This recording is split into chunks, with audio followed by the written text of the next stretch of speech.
Dr. Quintino, vou fazer a pergunta um bocadinho ao contrário. Vamos lá.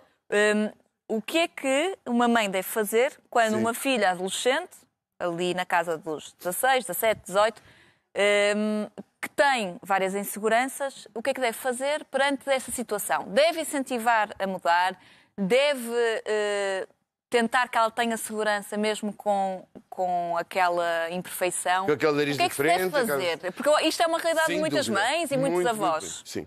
Primeira coisa e única a fazer, estou aqui a pôr a palavra única, porque a tentação é outra e não é esta, e quero encaminhar para esta, é perguntar porquê? E ficar em silêncio. Qual é a tentação errada da maioria das mães? Tentar dar a mas tu és resposta. tão bonita, mas tu não... Não, isso só piora exatamente mais a situação, só faz com que a jovem ou o jovem... Érica, tu lembras o que é que a tua mãe te dizia quando tu falavas do teu nariz? Dizia, isso é ver-se logo com o teu pai. Mas é verdade. Eu sabia. A minha mãe gozava um bocado com a situação e ela assim. E eu muitas vezes Os dizia... pais são separados? São. Pois, vi logo. São. E eu dizia muitas vezes, mas na altura até não era. E eu dizia muitas vezes, mas porquê é que eu tive que herdar o nariz do meu pai? E não herdei mais nada do meu pai. A minha mãe tem o nariz tão... Sim, não... Sim, sim. Ainda bem.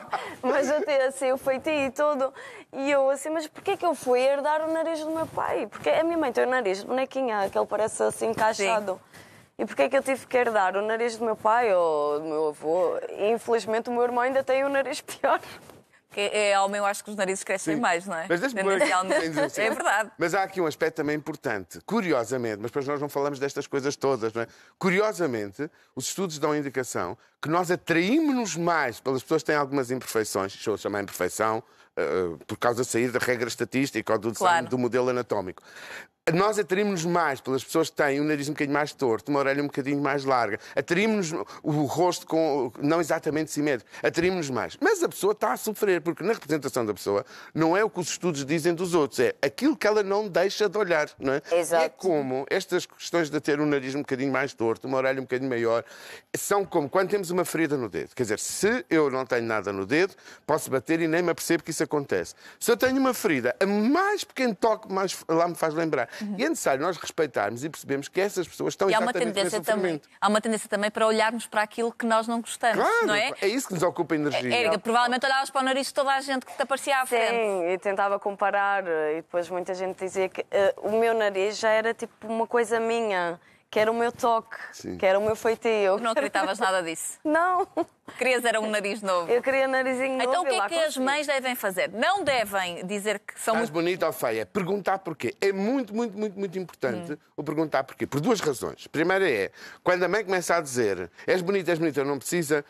A jovem, ou o jovem, atenção, porque há muitos jovens também, o que diz assim, ela é a minha mãe e não quer que eu me preocupe, claro. Então diz-me isso, portanto, não está a ser verdadeira comigo, não tem confiança na minha opinião. Segundo, porque quando nós pedimos para alguém falar sobre uma situação que a preocupa, a pessoa começa a construir consciência do que está a dizer e muitas vezes desfaz nozinhos e ultrapassa a situação. Se depois da criança, a jovem várias vezes ter falado, ainda persiste na ideia, então, antes de tomar qualquer decisão, procurar um cirurgião plástico e perguntar-lhe, olha, neste caso, o que seria necessário fazer?